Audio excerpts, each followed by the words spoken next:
Penguin Random House Audio presents The Beast's Heart by Leife Shallcross. Read for you by Jim Dale. To Dennis, my one and only, and in loving memory of Marguerite, the best of grandmothers. Chapter 1. Enchantments and dreams. I suspect they are made of the same stuff. They each beguile the mind and confuse the senses with wonder and strangeness, so all that was familiar becomes freakish, and the most bizarre of things intimate and natural. For the longest time after the curse fell, I did not know if I was a beast who dreamed of being a man, or a man who dreamed he was a beast. There are moments I recall with clarity from that dark stretch of years in which I lost myself. In remembering them, though, the real is indistinguishable from the phantasm.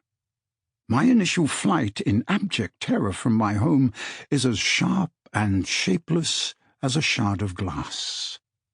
I know it happened. Everything since has unfolded from it. The details, though, are the stuff of nightmares.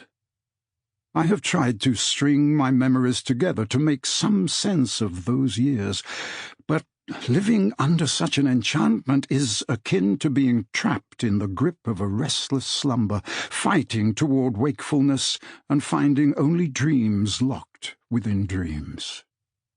The first moment I felt as though I was awake in all those years was the first time I saw Isabeau, standing in a fall of golden light, hesitating on my doorstep in her poor patched gown.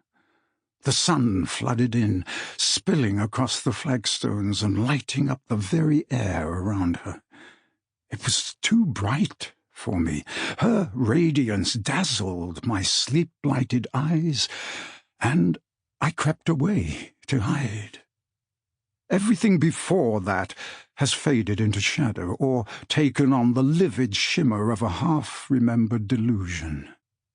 The decades I spent haunting the wild, wild forests my fair lands had become, terrifying people and savaging any livestock foolish enough to stray within its bounds, the starvation years that inevitably followed as the forest emptied of all living creatures save vermin and the occasional watchful raven.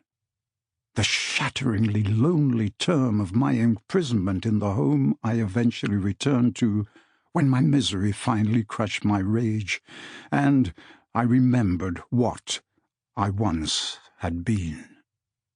If it was a living nightmare that took me into the forest, it was most certainly a dream that brought me out of it and back to my ancestral home. Since I had forgotten myself, my dreams had been wild, primal things, a reflection of the savagery that filled my days. But as the skin sank deeper into the hollows between my ribs and my empty belly cleaved to my spine, I lost even the strength to run and hunt in my imagination. Now, each night found me limping through the endless, empty forest in my mind, searching and searching. I had no clear idea of what it was I searched for, except that, unlike during my waking hours, it was not food. My memories of those bitter dreams are of hunting through dark, shadowy trees for something hidden in the heart of the forest, something I feared to discover, but I feared more I would never find, and would be lost to me forever. One grim night, as I was nearing the end of my strength, I fell asleep upon a bed of pine needles, curled against the rain soaking through the branches above. But once my mind found itself slinking between the measureless ranks of phantom trees. As I dragged my paws forward, I saw ahead a glimmer of moonlight. I lifted my weary head. The moon never pierced the canopy of this unending nightmare. As I looked, the pale gleam began to Sample complete. Ready to continue?